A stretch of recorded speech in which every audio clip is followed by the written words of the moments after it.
Hi, friends. It's Toni Collier, and we're here. Another season of the Still Coloring podcast. I'm actually a little shocked. I did not think it was going to happen, but we are here. God is moving, and He is redeeming everything. Y'all, in this season, we are calling it Toni and Friends. We are talking about deep and intentional community. Why? Because I've got a brand new book out, Don't Try This Alone. This idea that we should be trying to build deep and intentional community and not hiding from our pain. And so we're going to talk about it. We're going deep. We've got guests like Jackie Hill Perry and Megan Ashley talking about godly adult friendship. We've got Terrence Smith, the founder of Kill Pride Club, the only man that shows up on the podcast and talks about what it looks like to be a man of integrity without pride and pursuing your mental health. We're going to be talking about finding your worth in men, being insecure when it comes to living this life and pursuing purpose. I mean, we're going deep for real.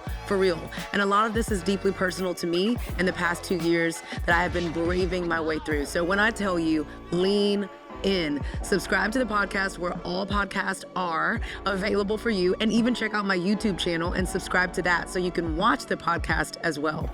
Still Coloring Season 7 is here. Lean in. Hey friend, it's Toni. I gotta tell you, it's been a long time coming watching the Lord redeem and restore the Still Coloring podcast Season 7. And I gotta tell you, what's really cool about this season is that I did not do it alone. I wanna give a special shout out to my two sponsors for this season of the Still Coloring podcast. The first is an incredible video series and Bible study that I've gotten to be a part of for the last couple of years called Unshakable Moxie from Our Daily Bread Ministries. And the second is Bark Technologies, the leader in parental controls and safer tech for families. Now listen, if you've been listening to the Still Coloring podcast for a while, you know that Bark Technologies is my go-to choice when it comes to helping keep my daughter, Dylan, safe online and in real life. So I'm super grateful to Bark for giving parents who are raising kids in the digital age actual peace of mind. And wow, Our Daily Bread, I'm so grateful that I've gotten to be a part of 2 seasons of Unshakable Moxie. We get to travel around the world and interview women about their trauma and pain and how God's still using them in it. So if you have time, head over to unshakablemoxie.com and check it out. It's good stuff. I'm so grateful for these 2 partners for helping to bring this season of the podcast to life. Let's dive in.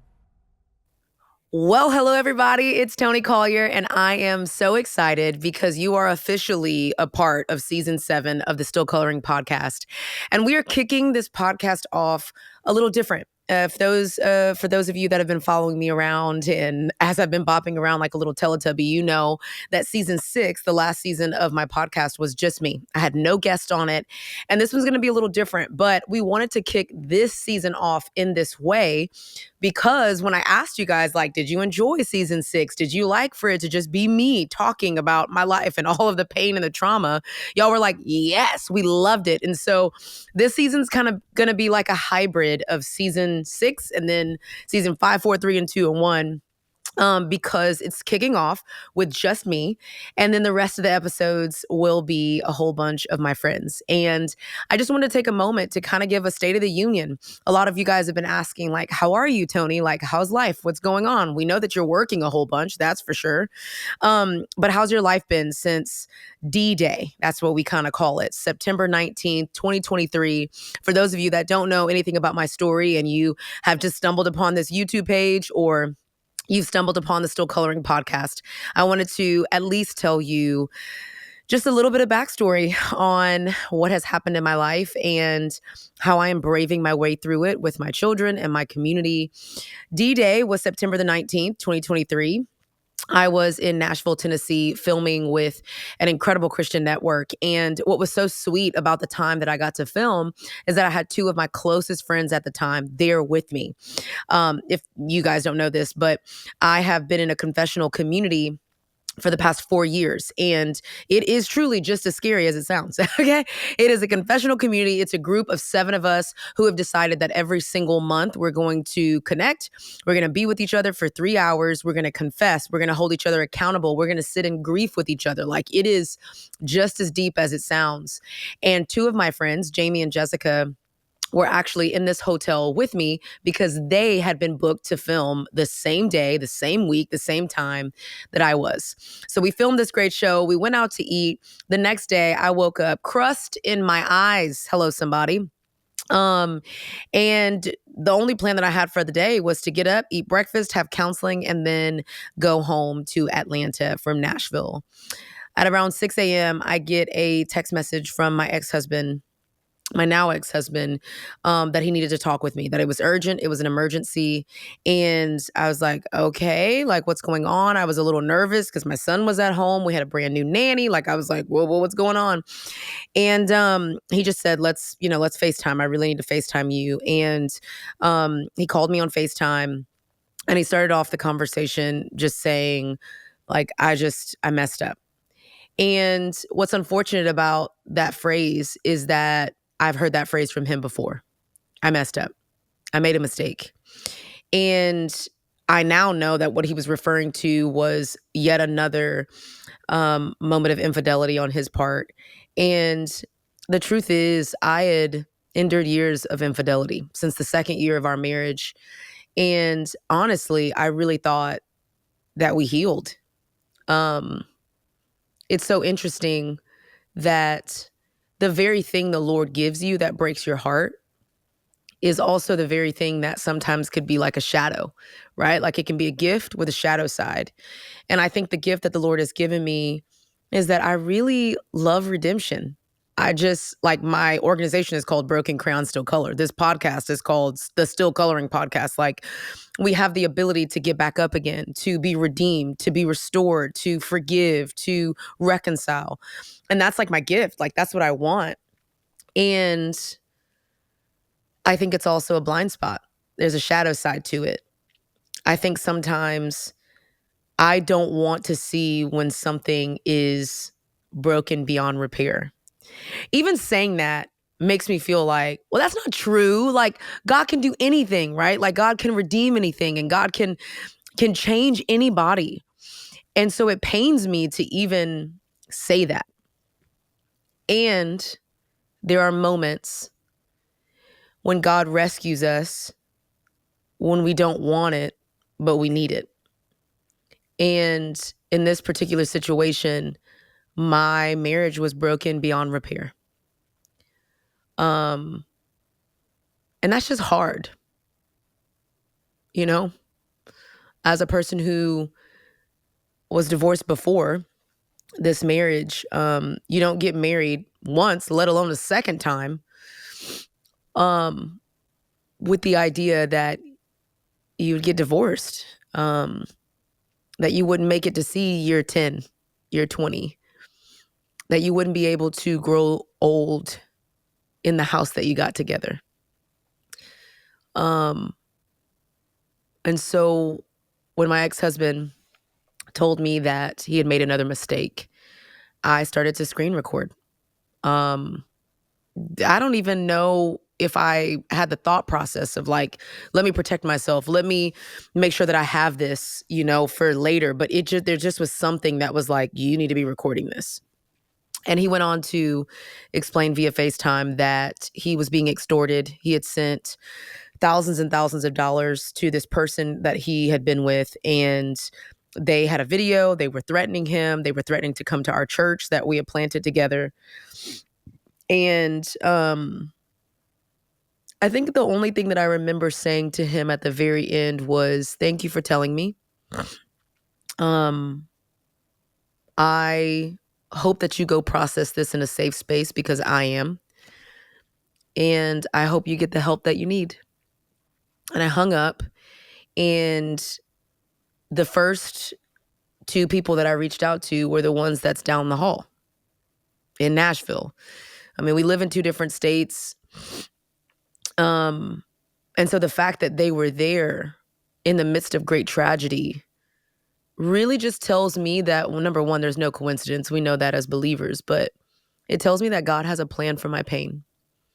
And I think that's what I want to title this episode, and it's cliche, I know, but that God really still is in the business of turning every painful thing into purposeful things.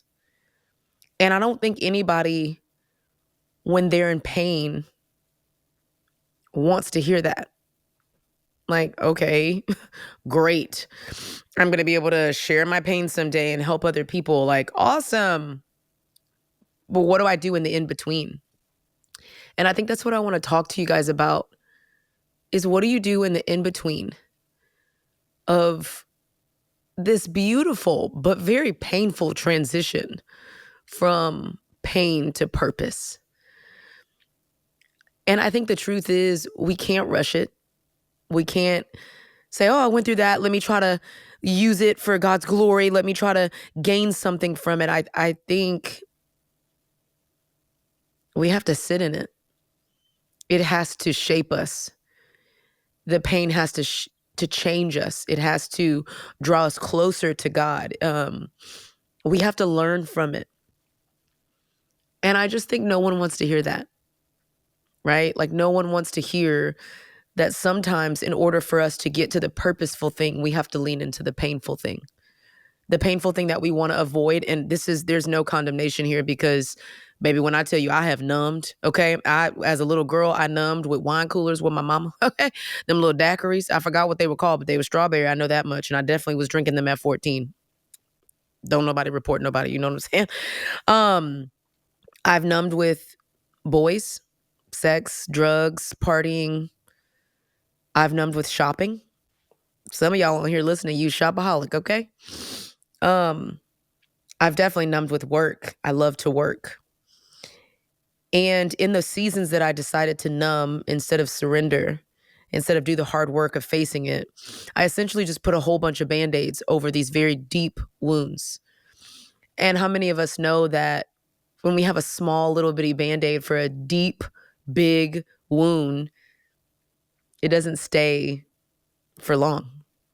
It falls off. I mean, there's like blood on other things you leak, right? And so for some of us, I think that when we're going through painful things, it's not about us putting a Band-Aid over it and pretending that we're okay. It's about us being willing to go to surgery. And what does that look like? Well, I can't tell you about your own life, but I can share mine with you. What that looked like for me was texting Jamie and Jessica and saying, hey, my life is falling apart. And there are some things about my marriage that I haven't shared in our confessional community. I mean, I've insinuated that we've had some rough years. And how many of us do that to lessen the blow, right? Like we say like the half truth of the things that we're going through. We tell just a little bit so it's not so messy. So maybe they won't judge us and they won't leave us and they will be there with us if it's just a little bit of the truth. And the truth is when we don't tell the full truth of our pain, we can't be healed from the full truth of our pain. And we can't be loved because the full truth of our pain is not seen. And so really we do ourselves a disservice not sharing the full truth. And that day I shared the full truth. I shared about the first time I found out. I shared about the inappropriate videos sent to assistants. I shared about the porn addiction that my ex-husband battled with for years. I shared about the lack of repentance.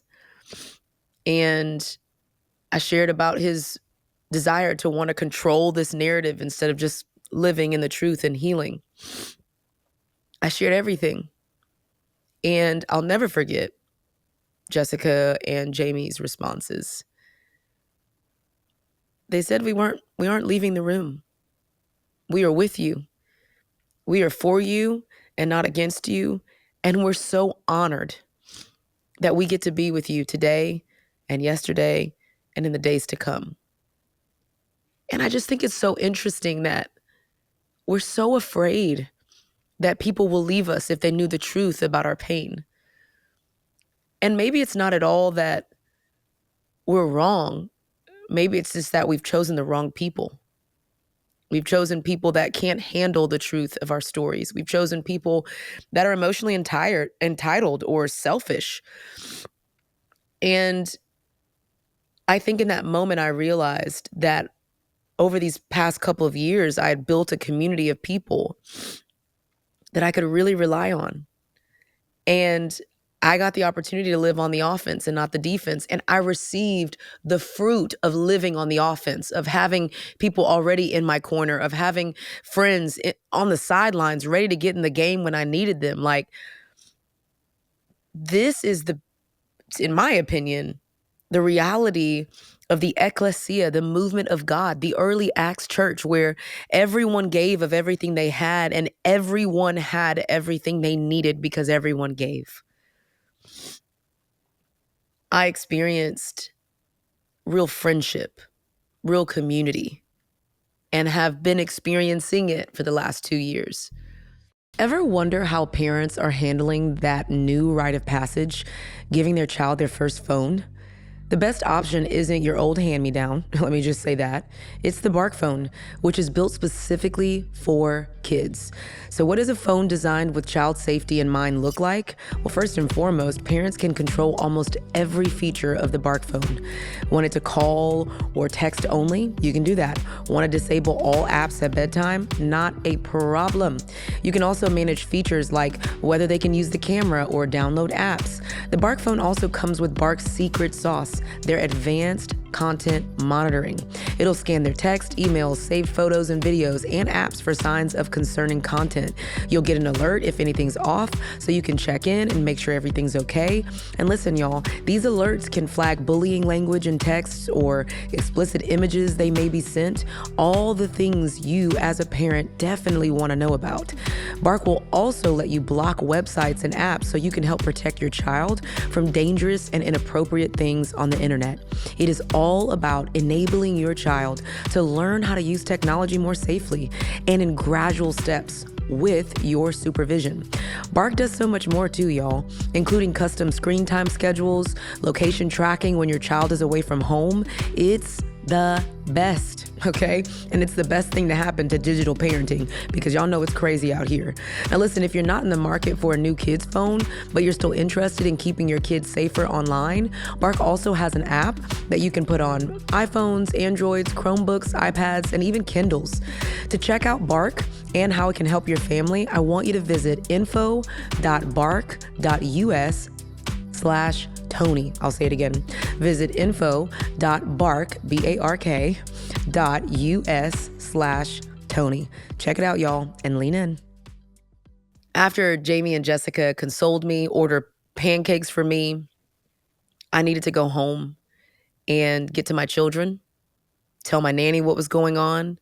I needed to share with my whole community. I have beautiful friends. I remember telling my friends, Emily and Anastasia and Aaron, and I just started to just open up and just tell the full truth of what was going on.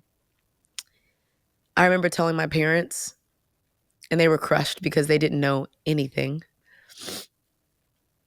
And then I remember the moment where I realized that not only had my whole world fallen apart, but I would need to rebuild it. And I just want to give a shout out to the single mamas out there for a moment, because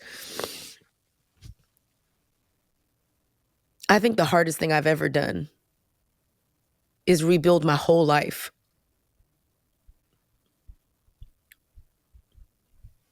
With my children watching. I remember telling my daughter Dylan, who was 9 at the time, fully aware, fully sassy, fully still always my strong-willed blessing.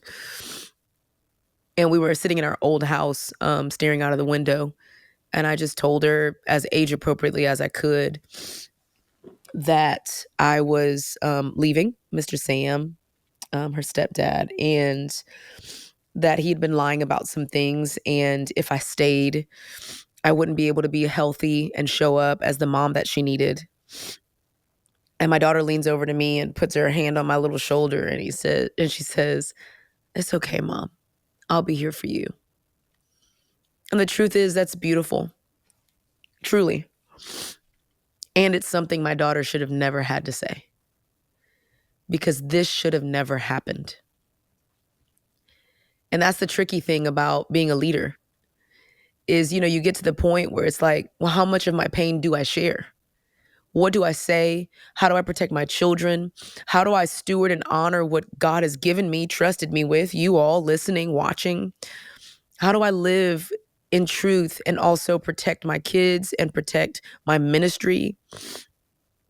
And you know what I've realized over these last 2 years? Maybe protecting my children and protecting my ministry isn't all my responsibility. Maybe that's a part of what it looks like to surrender your pain to the Lord, is to say, God, your hand did not orchestrate this pain. As a matter of fact, God's plan for us was to be frolicking around butt naked in the Garden of Eden, if we're just going to be 100% honest, okay? Every time I have to take my bra off at the end of the day, I'm like, dang it, Eve. You know what I'm saying? All the women listening, you get it. You get it. God didn't orchestrate this pain. He doesn't want it. I think I hate when people say, God is testing me. I'm like, I think God could maybe challenge us, convict us, but this notion that he causes or inflicts us with pain, I just think is further from the truth than anything. I mean, and what a scheme of the enemy to get us to believe that the God who loves us and created us hurts us. Because then what happens is that our eyes shift from the pain and the real culprit to the one who's supposed to save us from it.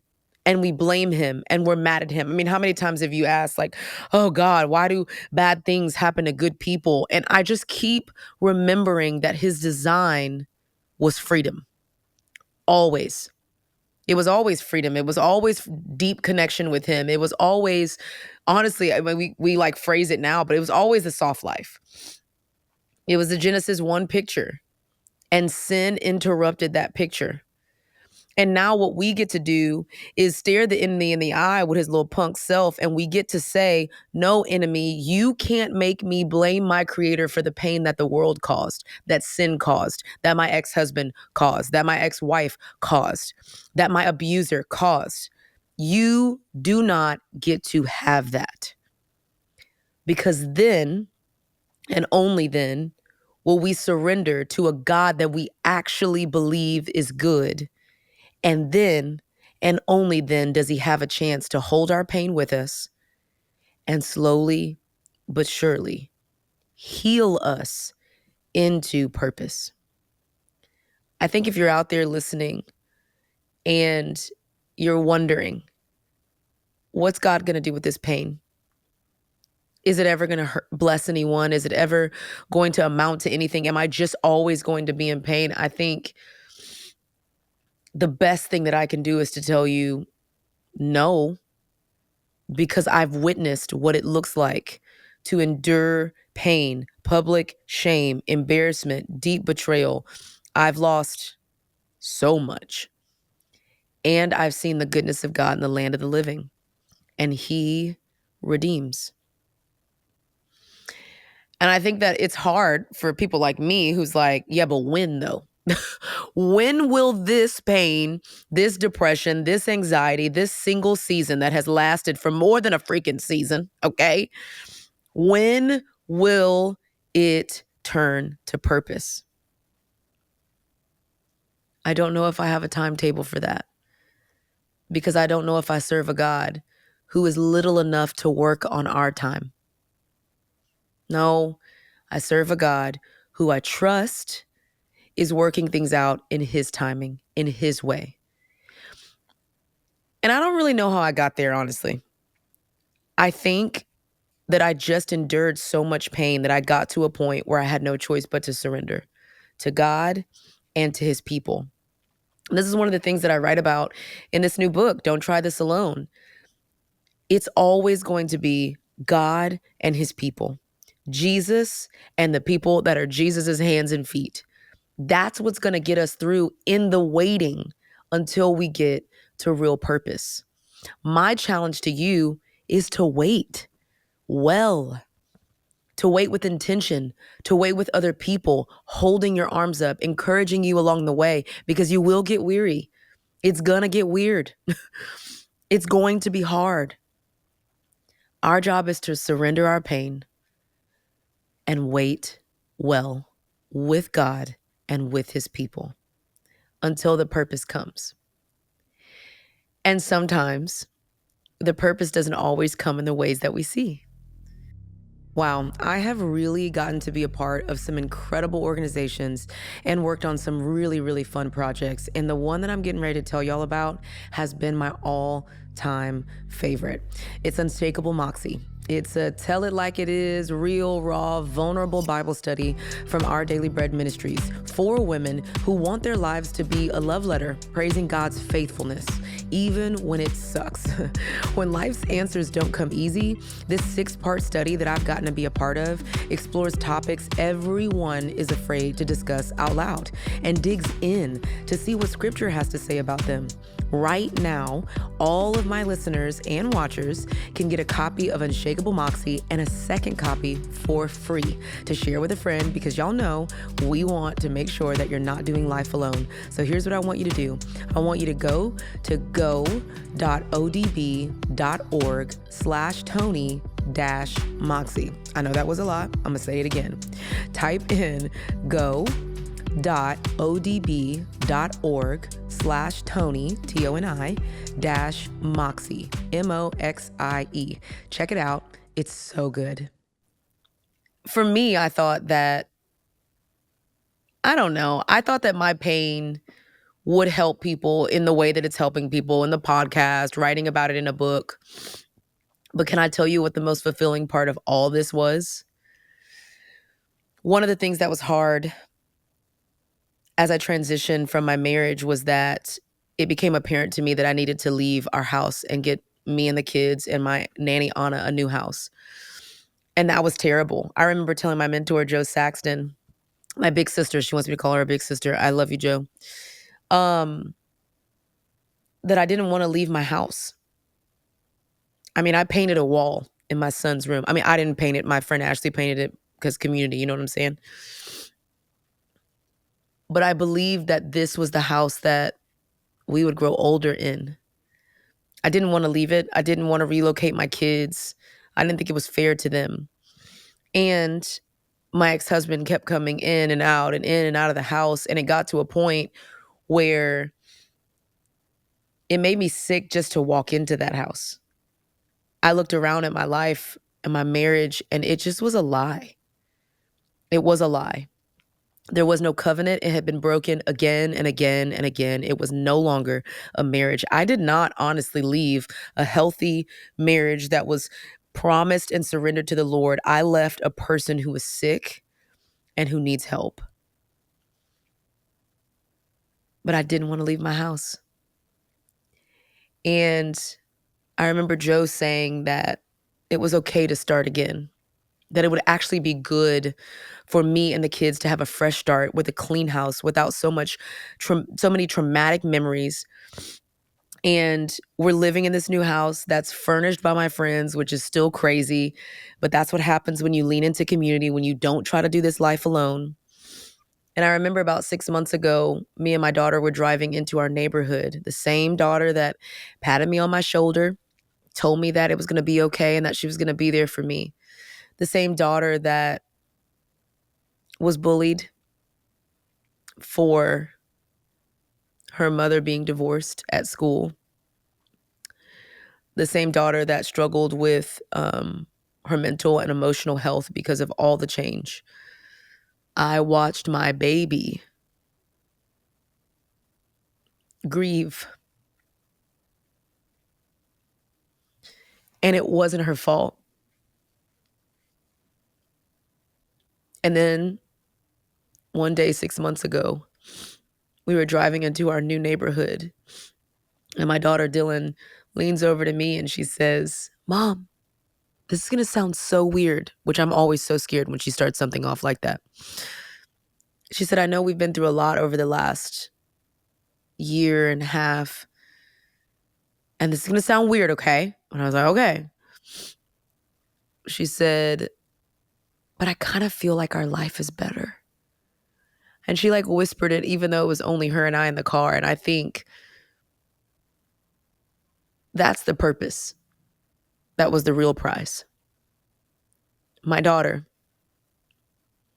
realizing that beauty actually does come from the ashes.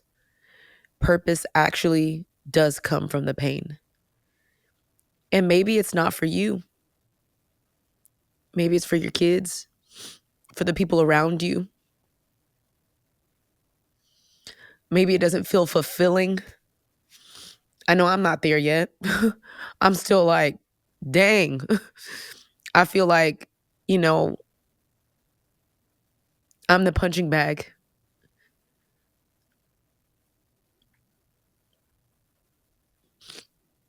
I'm the one who has to figure out how to be single again, how to date again,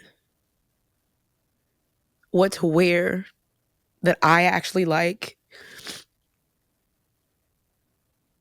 how to show up in churches that don't respect me because I'm not married.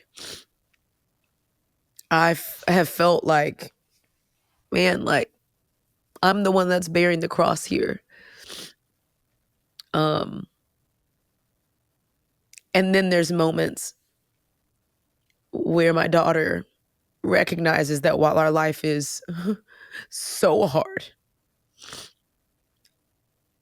it's so good. I think my daughter Dylan reminded me, and maybe and hopefully you today, that life is hard and it's painful. And we don't have to lie about that to make ourselves feel better. Because the reality is, this life is hard and extremely painful. And for long seasons, it's going to feel like you're just taking all the blows. And I say a lot of ands because I don't want to say a lot of buts because I don't want to compare the pain. I think a lot of what we're experiencing can coexist. And if we allow it to coexist, I think it helps us to be balanced in our grief. So, and life can be really beautiful and really good and really suck, literally at the same time. Here's what I think that the Lord is doing through me. And I don't want to say I'm honored because it really truly does suck, okay? I'm tired all the time. I'm working like 9 jobs. I think about selling my toes all the time. I think I'm kind of tired of walking into a room and people with the sideways like, "Hi, are you okay?"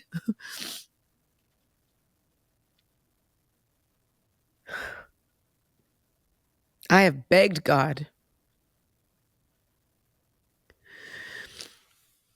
for it not to hurt so bad. I have begged him to make it a little bit easier. And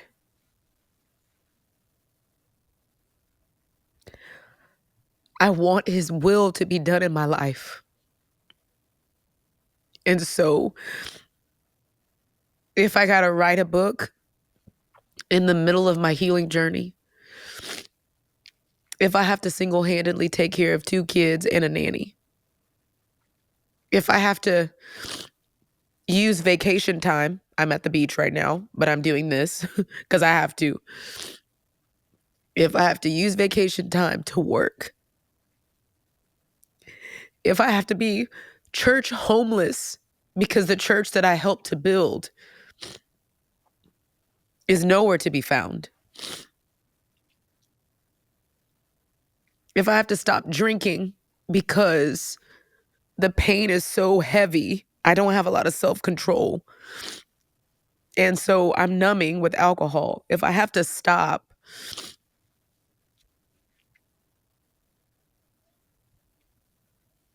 if I have to grieve possibly not having any more children, if I have to be the one that everyone comes to because I'm the resident divorced girl, okay. I don't want easy if that's not God's will. If the story that He's writing in my life includes all of this pain that He will rescue me from, okay. Because I would much rather be in pain with my Savior comforting me along the way than to be comfortable and distant from Him. And I feel like that's like psychotic. I feel like it's so weird to say that. And I just think I've seen the goodness of God in the land of the living. And I want more of it. And I deeply want my children to want more of Him. And I want that for you. I want my life to be a living sacrifice to help you surrender to the Lord. And if it's not easy all the time, it's worth it. Because then you'll know that we serve a big God who is trustworthy when people are not, who is a rescuer when we're lost, who is the author and finisher of everything. It'll be worth it for me. It really will be. And so I want to invite you to keep showing up to this podcast season. We have some amazing guests, Jackie O'Perry and Megan Ashley, Deborah Folletta. We talk about alcohol and accountability. My good friend Erin Eddy, we talk about grieving with friends, sitting in the grief with friends, and finding your worth in men and not a savior. Terrence Smith, the founder of Kill Pride Club, he teaches men how to look at pride and flush it out, to pursue mental health and wholeness as men. We have Lisa Whittle and Joe Saxton talking about how to be an ally when someone is in real deep pain. My friend Mariah Smallbone, we co-host a show together called Our Daily Bread, which is one of the sponsors for this season of the podcast. With Our Daily Bread Ministries, the show is called Unshakable Moxie. We talk about what it was like filming the second season of our show after my whole life had crashed, and the first season and my life in the first season was totally different. We talk about what it's like to get back up again and still create beauty with God. It's going to be a good season, and I really do hope that you lean into it. The Still Coloring podcast has been quite the journey for me. I'm going to tell you that. And it's a very difficult, it's probably the hardest thing I do, honestly. And I just felt the Lord calling me to do this season. Season 7 is called Toni and Friends, building godly, deep community, and how to do it. We're going to tell you all the things. And I just want to encourage you to share it. Even further than that, I'd love for you to review the podcast, leave a comment, leave a review, talk about your experience with it. It's so helpful for other people and for the podcast. And of course, I want to invite you to order my brand new book, Don't Try This Alone, How to Build Deep Community When You Want to Hide from Your Pain. I know we go so deep. I want to encourage you to pre-order it. It comes out August 19th. I was really vulnerable about this online, but my first book didn't do so well. I had just had a baby. I was still trying to figure ministry out. And I'm so nervous that this book will not do well because there's so much happening in my world. And so if you just feel it on your heart to buy it, I want to encourage you to buy it for yourself, buy it for a friend, share it, read it together. We don't want you to read it alone. And support however the Lord just leads you. So I just thank you so much for leaning in always. I feel like when you listen to a podcast like mine, you know we about to go deep. I mean, it just is what it is. And so I want to thank you for that. If you're watching this, you may have seen this cutie little sweatshirt. It says healing on it. It's from my brand new merch line. And so that's available too on my website, ToniJCollier.com. Okay, here's the last thing I'll say. I'm with you. If you're in a valley, if the pain feels like it's going to crush you, I see you, truly. And I'm with you, and I'm for you. And more than that, better than that, God is with you, friend. He's with us. And I'm not saying that as a pastor leader. I'm saying it as a daughter surrendered to a God who showed up for me and my children, and who definitely has turned a whole bunch of my pain into purposeful things like this podcast. So keep holding on. Don't go anywhere. You're needed and loved and seen. And just remember, don't try this alone. See you soon. Hey, I just want to thank you for listening to this episode of the Still Coloring podcast. We really did pour our whole heart into this season to make sure that you know that you're not alone, that you're worthy for friendship, and that you really do not have to build a life by yourself. So make sure that you do a couple of things from here. Check out my brand new book, Don't Try This Alone. Make sure that you're subscribed to my YouTube channel so every time we post a video, you'll get a notification. And make sure you're ready for the next episode of the Still Coloring podcast. Very last thing, I want to give a shout out to the entire team that put this together. Natalie, Gio, Michael, Shaquela, Amanda, my amazing assistant. We did it, y'all. And I'm so grateful that you got to be a part. Check out the next episode and make sure you keep leaning in.